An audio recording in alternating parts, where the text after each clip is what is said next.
Nifty immediate support 21,590, 21,590 break అయితే next support 21,475.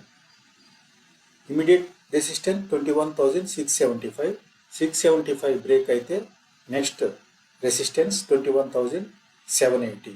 Nifty short term 10 deciding level వచ్చి 21,475. ఈ level break అయితే నిఫ్టీ బేరిష్గా ఉండేటందుకు అవకాశం ఉంది. ఇక బ్యాంక్ నిఫ్టీ విషయానికి వస్తే ఇమీడియట్ సపోర్ట్ 47,645, అది బ్రేక్అవుట్ అయితే నెక్స్ట్ సపోర్ట్ 47,470. రెసిస్టెన్స్ 48,120 దగ్గర ఉంది. బ్రేక్ అయితే next resistance 48,565. Short term trend deciding level bank నిఫ్టీకి వచ్చి 46,925. ఈ లెవెల్ బ్రేక్అవుట్ అయితే బ్యాంక్ నిఫ్టీ బేరిష్ జోన్లోకి వచ్చినట్లే మనం భావించాల్సి వస్తుంది.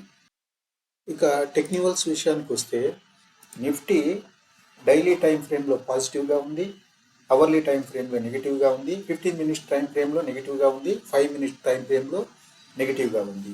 ఇక బ్యాంక్ నిఫ్టీ విషయానికి వస్తే డైలీ టైం ఫ్రేమ్లో పాజిటివ్, అవర్లీ టైం ఫ్రేమ్లో నెగిటివ్, 15 మినిట్స్ టైం ఫ్రేమ్లో నెగిటివ్, 5 మినిట్స్ టైం ఫ్రేమ్లో నెగిటివ్గా ఉంది.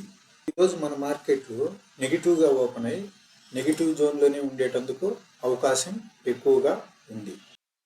ప్రజెంట్ మార్కెట్లో బయ్యర్స్కి రిస్క్ రివార్డ్ అంత అనుకూలంగా లేదు కాబట్టి బై పొజిషన్స్ తీసుకునేటప్పుడు ఆలోచించి తీసుకోవాల్సి వస్తుంది.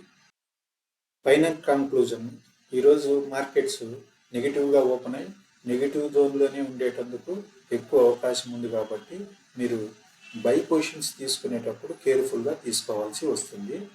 షార్ట్ పొజిషన్స్ తీసుకుంటే ప్రాపర్ టార్గెట్స్తో ట్రేడ్ చేయవలసి ఉంటుంది.